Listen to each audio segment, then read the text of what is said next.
Any particular parts in those? I probably won't have time to do all of them. Just pick one at random? Yeah.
Alrighty, so I'm going to go through a couple of the tutorial problems that I've had some requests for from the audience, and one on Canvas. Thank you for posting that on Canvas for me.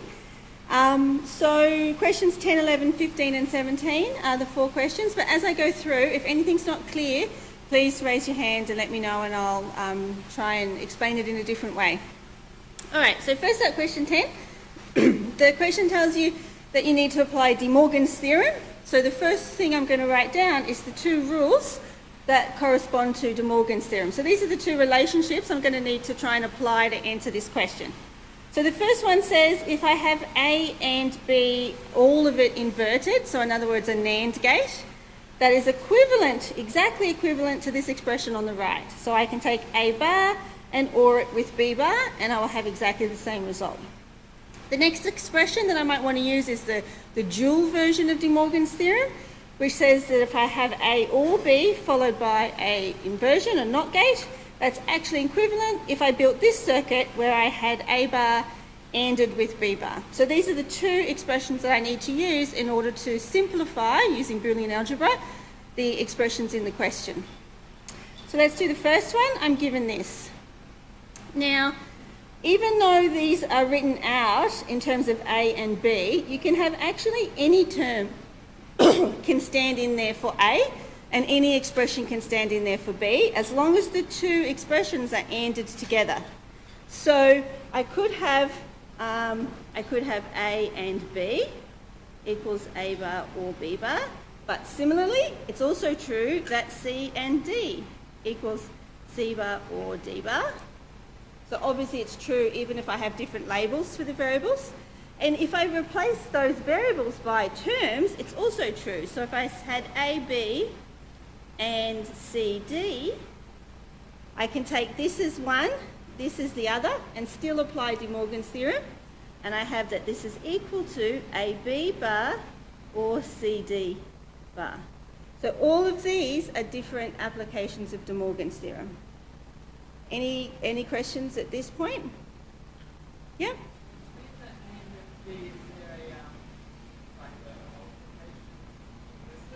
Yes, so the AND, it's not a multiplication because it's Boolean algebra. So the AND, yes, is implicit. So AB is exactly the same thing as AB, is exactly the same thing as A and B. So all of those 3 ways of writing that are equivalent.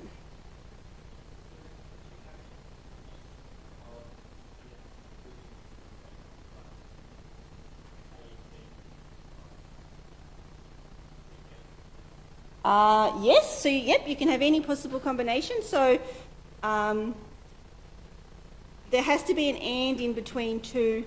The two things have to be anded together, but what those two things are don't matter. So it could be A or B anded with, you know, X or Y with a bar across the top.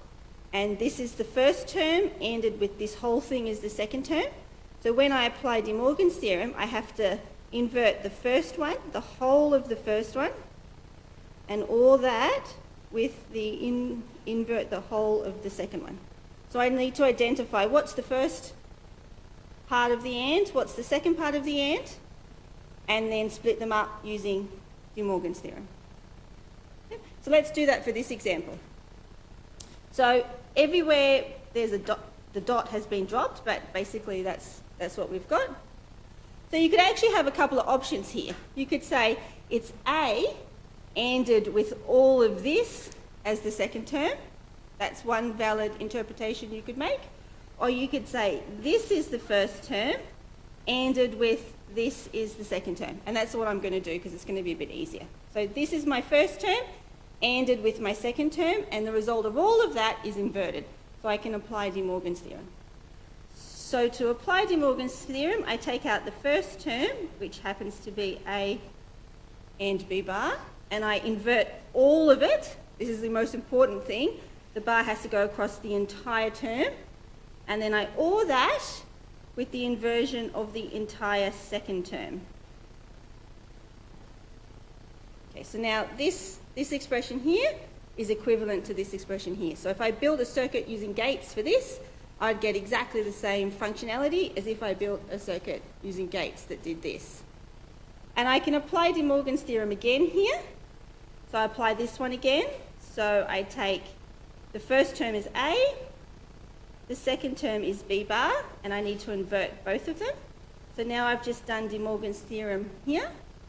And I can apply De Morgan's theorem here again on this side as well, but this time I'm going to use this version of De Morgan's theorem. So it's something ORed with something with a bar across the top, which is equal to, I can see from De Morgan's theorem, the first term inverted anded with the second term inverted. Now the second term was already D bar.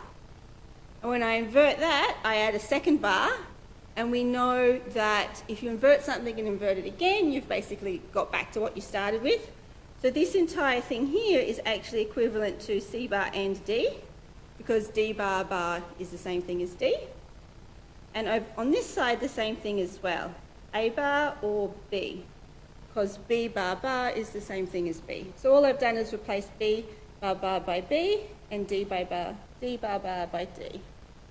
Is that the correct answer from the tutorial?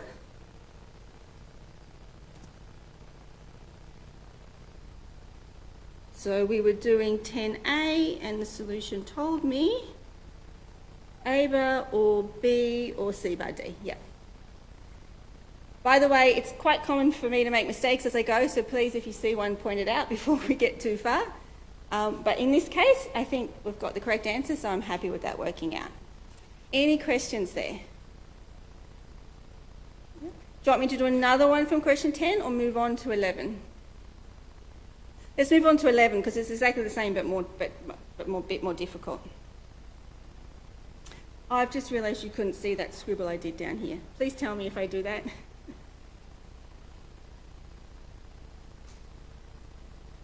All right. So the next question was question 11. So let's just pick one of them. Oh dear. 11A looks tricky. So we have ABC bar. We have EFG bar. These are in brackets, but they're ANDed together. Then there's a bar across the top of that entire term. And then we have HIJ and KLM. And those two are ANDed together. And there's a bar across the top there, and then there's another one across the... So you can see now that it's just getting silly, but it's all about practice. So,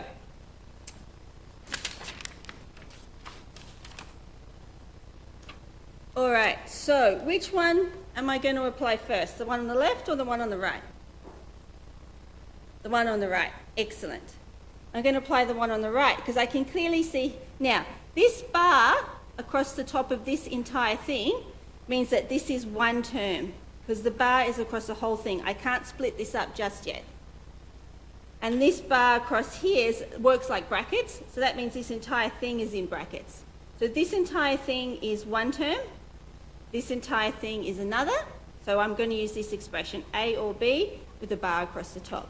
This is A, this is B, and this is the bar across the top. So I'm going to apply De Morgan's theorem. So that is equal to the entire first, now remember this whole thing here is the first term.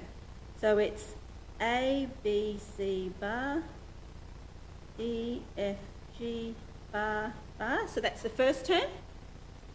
And here is the second term.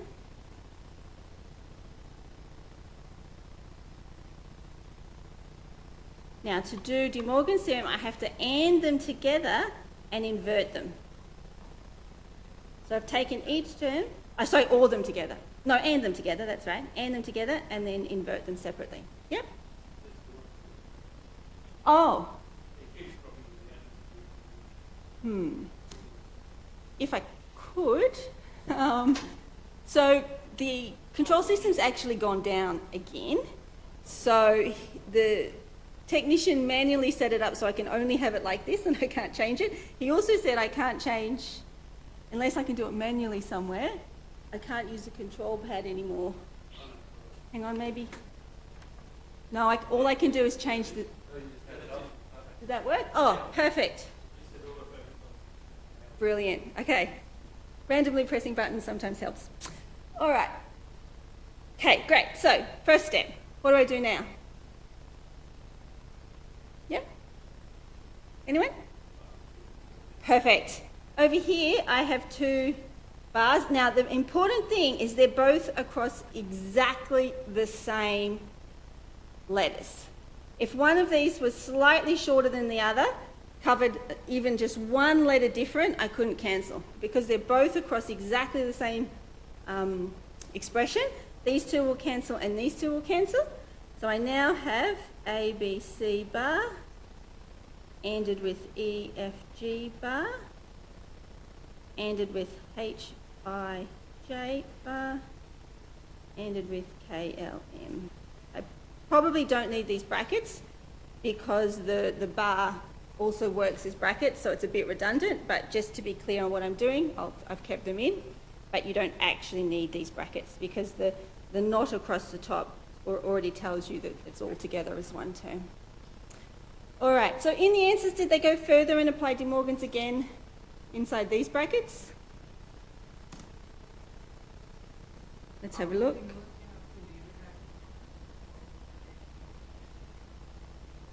Yes, so they want a product of sums. That's okay, I can do that. I'm just going to have to apply De Morgan's theorem again. Now, De Morgan's theorem also works if you have more than two terms. So it's also true that A, B, C is equal to A bar or B bar or C bar. So that's, and 4 terms and 5 terms and so on and so forth. So that means that I can now apply the 3-term version of De Morgan's theorem to each of these .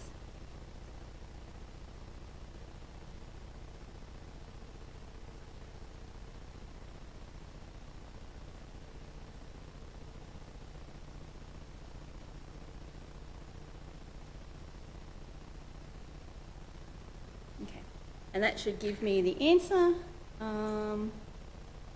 Yep. That's the answer in the solutions. And all of the other questions are similar. Apply De Morgan's theorem as many times as you need. Cancel out at any point where you have 2 inversions, 2 knots over the same term.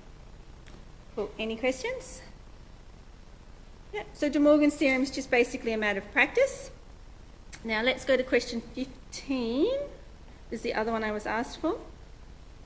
Okay, so question 15, all we're doing is basically taking the Boolean algebra and turning it into gates.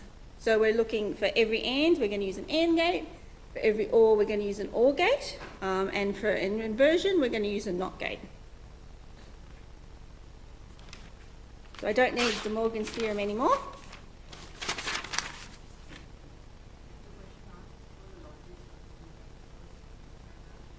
Yes, so in this particular case, it didn't ask you to simplify. If I had asked you for a logic circuit with the minimum number of gates, or if I asked you to simplify and then build a logic circuit, you would do that. I know why you're asking because these are not simplified. There's much simpler versions. So no, this question isn't asking you that far. It's just asking you to take the expressions and use the gates. It's not asking for you to simplify first. So I'll just do the first one, which is pretty easy. So this is just an AND.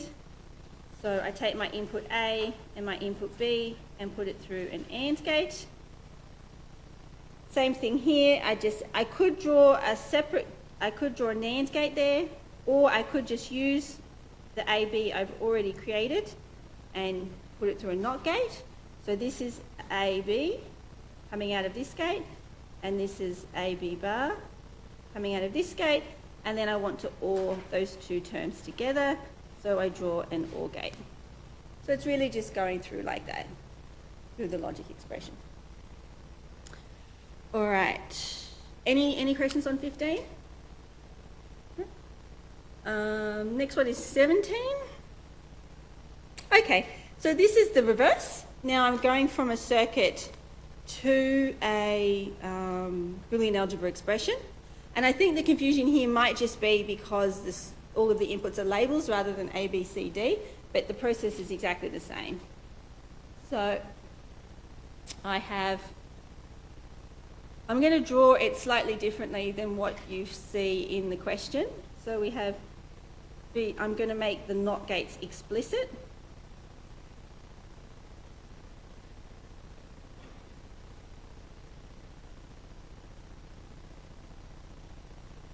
And then I have an OR gate. And then I have that going into a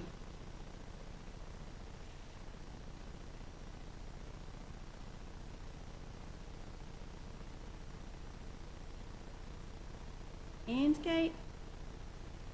And then I have another, so I've got an awful lot of NOT gates in here. Now this is just a reminder that in the textbook and other places you'll see this, instead of the full NOT gate, they're just drawing that little circle as a shorthand notation for the NOT gate, but I'm drawing the whole thing to make it easier. So this is the input is VCR actually, not VCD. So the input is VCR bar, so that means after I invert it, I get VCR. Here it's CAMI bar. So after I've inverted, I just get CAMI. Same thing here. Now, here I've got an OR gate. So this is VCR OR at the output of the OR gate. Then I'm going to invert it twice, which means I'm basically inverting it and then repeating it. So this is still just VCR OR here. Now, so this is a AND gate. Got to draw the gates properly or you'll get confused. So this AND gate is just RDY AND with VCR or CAMI, and then I invert the whole thing. So that's the expression. But it wants a truth table. So to get the truth table, there's 3 inputs. Does it do the invert or not of the inputs?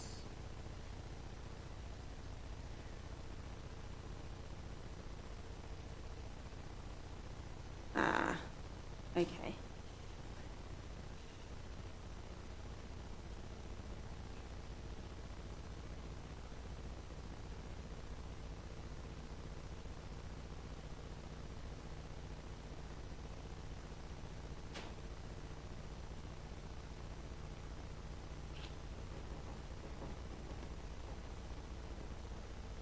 And the output is, they're calling it record.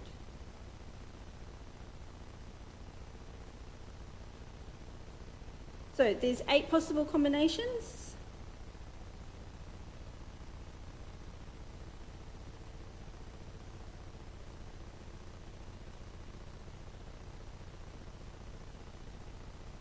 Got all of those inputs. And now I need to work out, using this expression, what combination of inputs will make the output 0 and what combination will make it 1.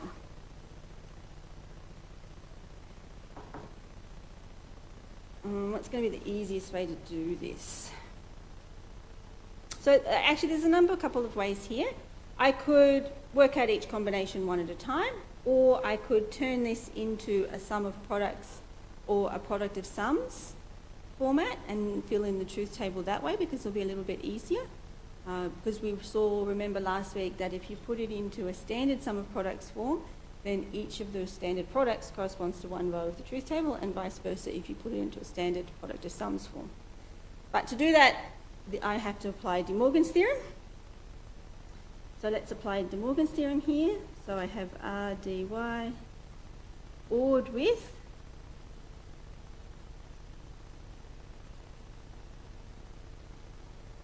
I've just applied De Morgan's theorem once.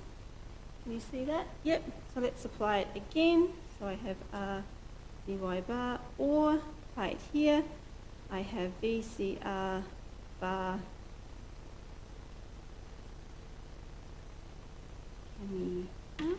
okay. So it's in sum of products now. It's not in standard sum of products. So I could do the trick to put it in standard sum of products form, and then do then I'll have one product per row, or I can just go off sum of products, which is going to be a little bit quicker, so I'll do it that way. So my expression tells me that the output is 1 every time R dy bar is 1, because it's something or something else. So as long as one of the terms is 1, the output is going to be 1. So every time R dy bar is 1, the output will be 1. So every time R dy bar is 1, the output will be 1. Okay, any questions on that step? Now, anytime both VCR bar and Cami bar are 1, the output is going to be 1. So I'm going to look at the combination, the rows where both of these, VCR bar and Cami bar, are 1, which actually happens to be these last 2 rows, so here and here. Now, everything else is 0 because they're not represented in a product, and I've finished my truth table. Let's see if that's the right one. 0, 1, 0. Perfect. No mistakes that I can see. Any questions? Now, the confusing bit here, the only bit that's actually confusing here, is that the inputs are inverted. So the inputs are VCR bar and not VCR, which can be a little bit confusing because of the way that they've decided that the inputs are actually inverted inputs already before the circuit even started. So you need to label the columns by VCR bar, Cami bar, and R dy bar. That's the only confusing part.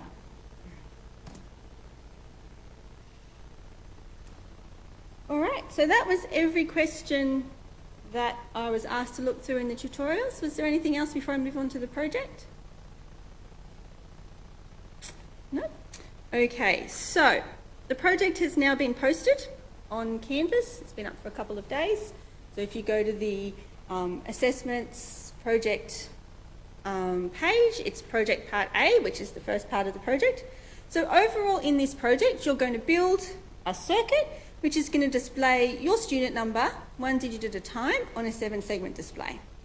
And we're going to do that same task in a number of different ways. As your skills build up, you'll first build it with a combinational circuit like we've seen, then you'll build it with a sequential circuit, which we'll see in a few weeks, and then you're going to build it using a microprocessor circuit, which we'll see in the second half of the course. But all the different circuits will be displaying your student number on a 7-segment display. Now, the first part, part A, is a design part and a Logisim part. In part B, you'll actually build it on a breadboard. But just part A is the first part that I'm going to go through today. So here is the explanation that you can download from Canvas. But the key idea is you'll have one 7-segment display, and you want to display all the digits of your student number on the display one at a time. And in this first part, we're going to use some switches, 3 switches in fact, and those switches will be used to choose which digit to display, because you obviously can't display all 7 digits at the same time on one 7-segment display.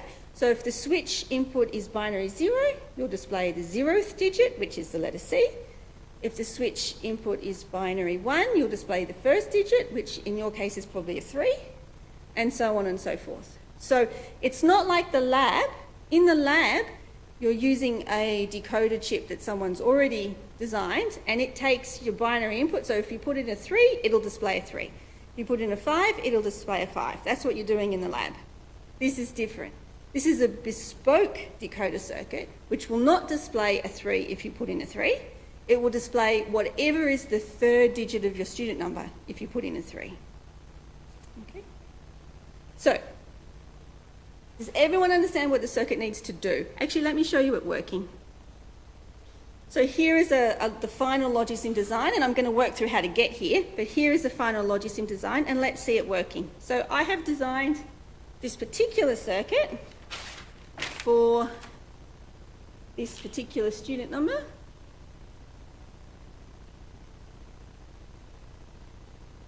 Okay, so that's the student number, which should hopefully be nothing like your student numbers. But that's the student number. I'm going to do the project for you. I'm going to do all of project part A for you, but for this student number. And obviously when you do it yourselves, it'll be the same process, but a completely different answer, because the circuit will just be displaying your individual student number. But the process I'm going to go through is the same. So that's the student number that I'm built this circuit for. So let's just check that the circuit does what I want it to do. So these switches, I've ordered them from most significant bit at the top to least significant bit at the bottom. So 0, 0, 0 is obviously 0, and it's displaying a C, which is the 0th digit of this student number. Now if I change it to binary input 1 on the switches, I should see a 9 on the display, because 9 is the first digit in this student number. If I change the input to the binary for 2, I should see the 2nd digit, which is a 6 on the 7-segment display. Let's change the input to binary 3. I can see the 0. Let's change the input to binary 4. That's good. I can see the 7. Binary 5. I can see the 9. Binary 6. There's the next 6. And binary 7. There is the 0. So your circuit will do exactly the same thing, except it won't be C9607960 that will display. It'll be C33 whatever is your particular student number. Okay. So the first thing I want to do, I know in words what my circuit needs to do. So let's design a truth table to describe that operation completely.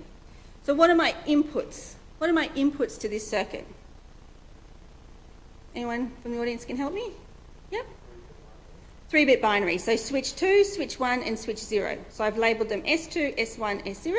You can call them ABC, XYZ, whatever you like. But I have 3 inputs. So I need 3 inputs in my truth table. S2, S1, and S0. Now because I have 3 inputs, there's 8 possible combinations of those inputs. So I'm going to need 8 rows in my truth table.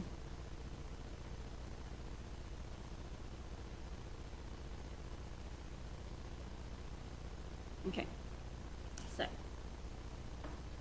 now what are the outputs of my circuit?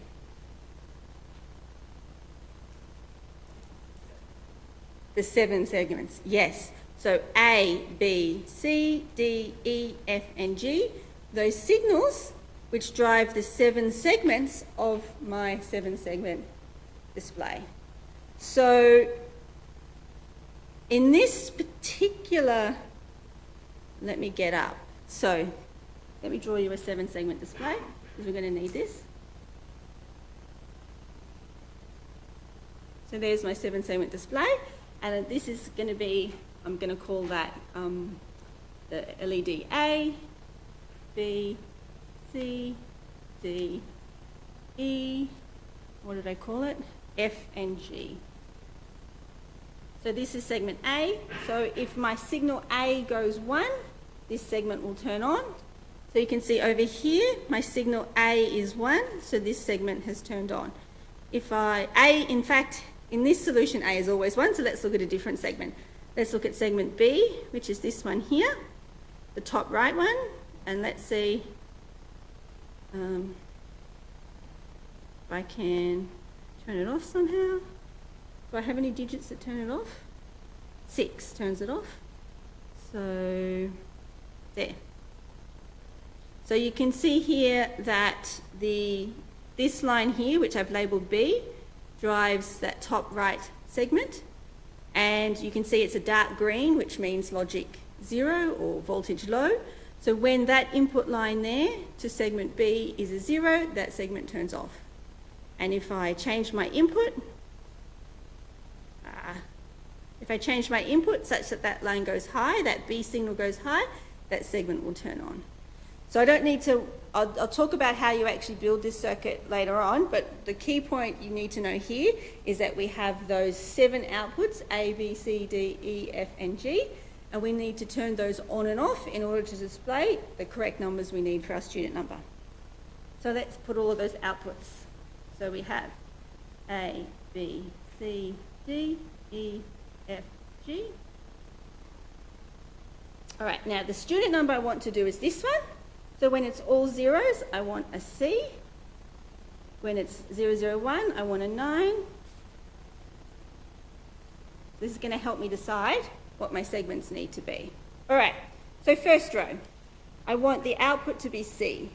Now if I want a capital C, so if I want my output to be C, I need to turn A on. I'm going to do a C like this, so I need to turn F on. I need to turn E on. And I need to turn D on, and then the others need to be turned off. So that's the outputs I want for this combination of inputs. When I have 001 in, I want a 9 to appear on my 7-segment display. So I need to turn on G, F, A, B, and C, and that will give me a 9. So G, F, A, B, C, and D and E need to be off, give me a 9. I have another 9 down here, so let me copy that. All right. Now this row, when the binary input is 2, I want the second digit of my student number, which happens to be a 6. So I want A, F, E, D, everything except B, basically, needs to be on for a 6. And same down here, for this 6 down here.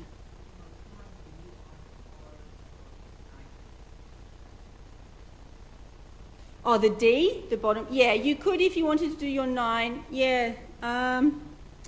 What did I do last time? Let me have a look. 999. C, 9. Yes, you're correct. So for D, for 9, I do in fact, it does say to put the D on for 9. You're right. But if you do it the other way, it's fine. I mean, as long as it looks like a 9, I don't mind. But officially, you're right. The display for 9 does have the stroke across the bottom. 0 is easy. I want to turn everything on except the G. So the G goes off, and all the other segments need to be turned on. Same thing here. So the G goes off, and all the other segments need to be turned on. And lastly, the 7. Now, officially, the 7 is A, B, and C need to be on to give me a 7. So A, B, and C, and then 0, 0, 0, 0. All right. So there's my truth table. This is the entire description of what my circuit needs to do. So for this particular combination of inputs, these are the outputs that my circuit needs to produce. And if I get those right, and if I connect them up to the 7 segment in the right way, then my circuit will display these digits on the 7-segment display. Okay, any questions? Obviously, your truth table will have different values in here because you will be displaying different numbers on your 7-segment display. Okay, so what do I do next?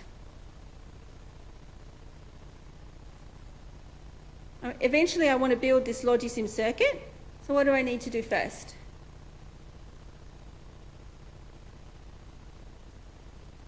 Okay. So what I need to do is for each of these outputs, one at a time, I need to write down what the Boolean algebra expressions are for those outputs. Just like we saw last week, going from truth tables to Boolean algebra expressions. And there's a number of different ways you can do that. You can do that using standard sum of products. You can use that using standard product of sums, or you could do that using countermaps. So there's a lot of different ways you can go from a truth table to a Boolean algebra expression. However, the first one is actually easier than all that. I can see that segment A for my particular student number, but not necessarily for yours, but for my student number, segment A is always on.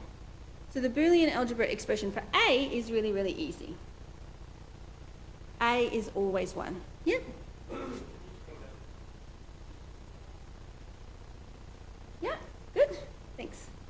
A is always 1. Are there any other easy ones there that I can do straight away? C. Yes, C is easy because there's only one 0 term there. So why don't I do a product of sums, knowing full well that there's only one sum? So that's going to make it easier for me to do a product of sums for C. So that's a great suggestion. Let's do C. Now remember, with product of sums, we're looking for what sum which corresponds to these values for S2, S1 and S0 causes the output to be 0. So I need to write down a sum, something or something or something, so that when I substitute in 0, 0, 0, that sum will be 0. So what is that sum I need to write down such that when I substitute in 0, 0, 0, the answer will be 0? Perfect. So C equals S1 or S2 or S3. So that is, now if I had more zeros, I'd have to add in a sum for each time there was a 0 in that table. Because there's only one 0 in that whole column for C, I actually only have one sum. Yep. Oh, that is my mistake. So let me do this properly. S2, S1, S0. You could label them S1, S2, S3, but I didn't. I labelled them S2, S1, S0. So in fact, the correct expression is S2 or S1 or S0. So if I have a 0 here for S2, a 0 for S1 and a 0 for S0, it is true that the answer to that expression will be 0, which is what I needed to write down a product of sums expression for that column. Any other columns that might be easy to do quickly like that? E is not so easy. I can do E, but let's do F first because it's B. Also, there are 3 sums. Let's do F because there's only one. Oh, D. Sorry, you're so right. All those letters sound the same, don't they? Let me scroll up. D, you're right, because doing it properly, there's only one 0. Okay, so let's do a product of sums again, because there's only a small number of zeros. So what is the sum term that will result in a 0 for this combination now of inputs? S2 is 1, S1 is 0, S0 is 0. I need to write down a sum that will be 0 for this combination of inputs. Yeah, so S2 bar or with S1 or with S0. There's my sum that corresponds to this row of the table.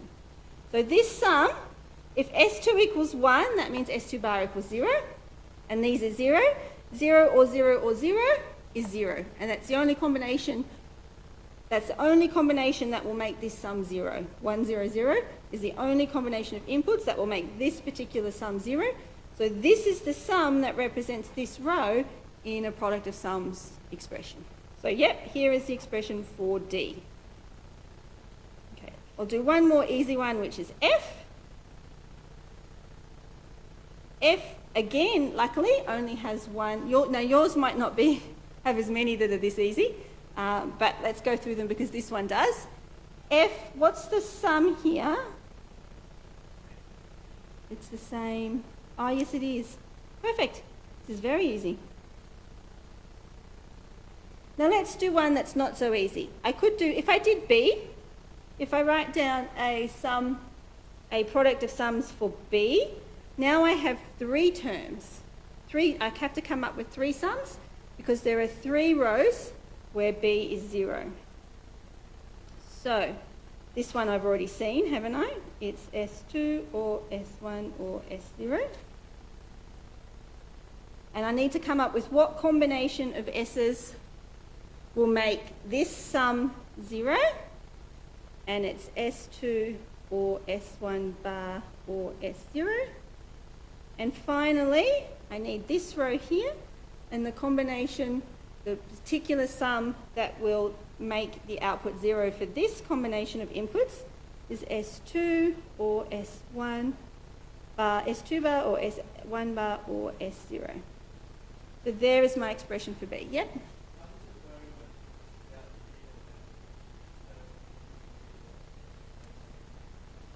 Okay, so it's actually going to do, I'm actually going to build a separate circuit for each of these.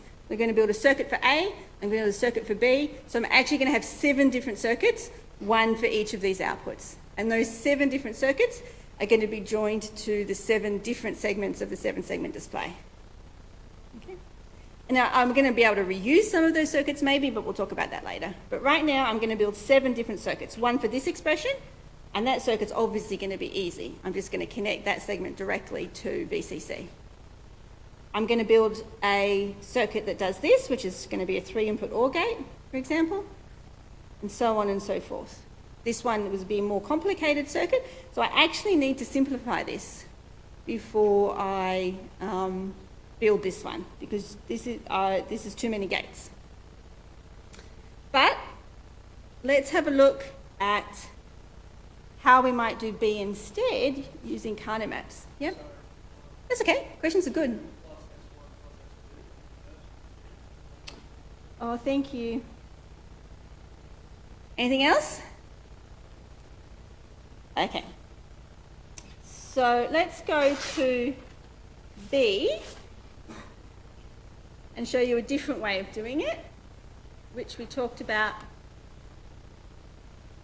We're going to do this column here, but now we're going to do it using Carnot maps and see what we can get, because that's an option in your project. You can use Boolean algebra, or you can use Carnot maps. Either is fine. So remember I said last week that a Carnot map is just another way of representing that particular truth table, where we have 4 rows, and each row I'm going to label with a combination of S2 and S1. And here's the important point. It has to be in grey code sequence.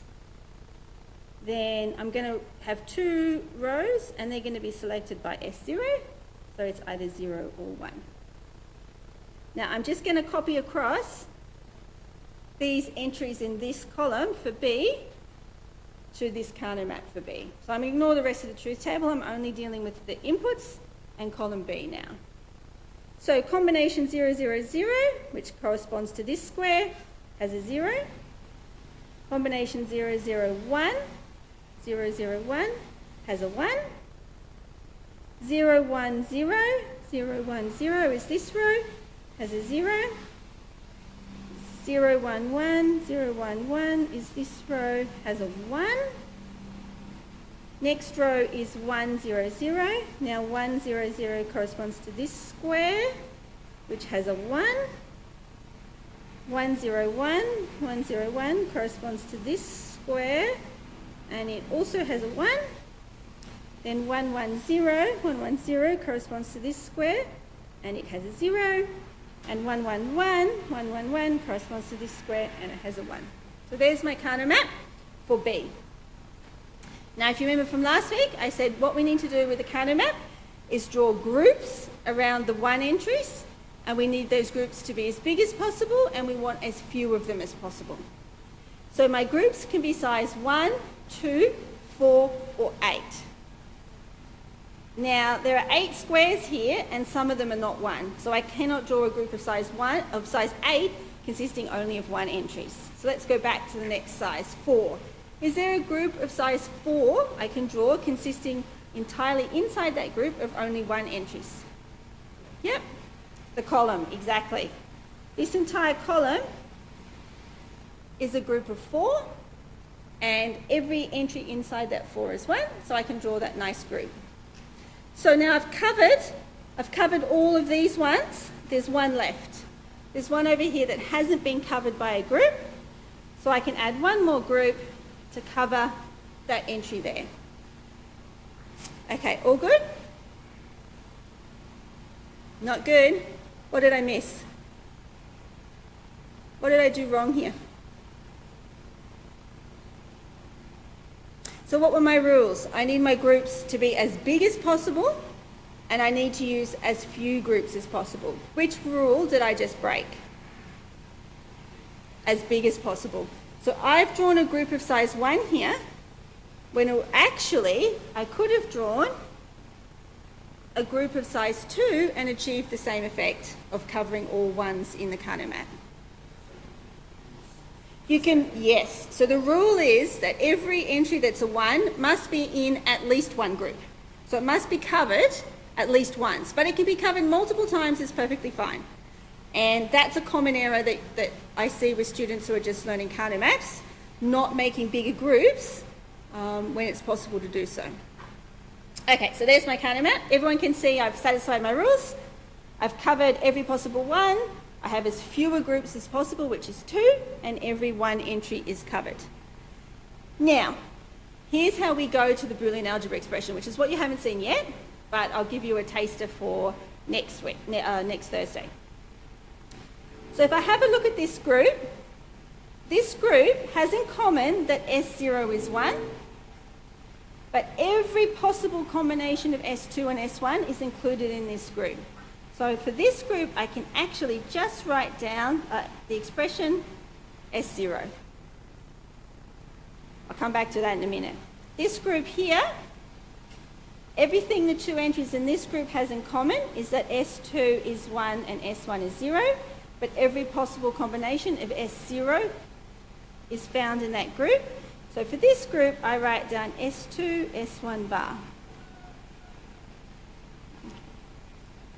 Let me see, why did that work? Well, I could do it the long way, and I could say, okay, inside this group is S2, S1 bar, S0, and the term S2, S1. Thank you. Good. So instead of writing this, which is the correct answer, I could have done it the long way and said, okay, I know this is, I could write standard sum of products. This product and this product represents everything inside this group. So that is correct. This is a correct representation of the entries inside this group. But it's not the simplest representation. So you can see here that there's a common factor, S2, S1 bar out the front. I could use Boolean algebra, and then I can use my Boolean algebra rules to say S0 or S0 bar is just equal to 1. And then my other rule, something ended with 1 is just something. And you can see, so you can see that by writing it out longhand and then simplifying with Boolean algebra, I bypassed it by just writing down what the combination of terms were that this group has in common. So by using Kano maps, I've replaced these Boolean algebra steps by using the groupings. And the same thing with this group in 4. So I can write down all 4 sum of products. I can write the sum of products, the standard sum of products for all 4 products, do some Boolean algebra, and eventually I'll end up with this as my answer. S0 is the Boolean algebra equivalent to all 4 terms inside this group. And that works because the groups are adjacent. You can do the Boolean algebra. It's not going to be recorded. I might do that next week. But if you write down, like I did with these 2 terms, if you write down all 4 terms, simplify, you will get S0 as your answer. So this is how you're using Kano maps to bypass Boolean algebra. Next Tuesday, I'll keep going on with this project and I'll do all of the segments and then start building the circuit. See you on Thursday.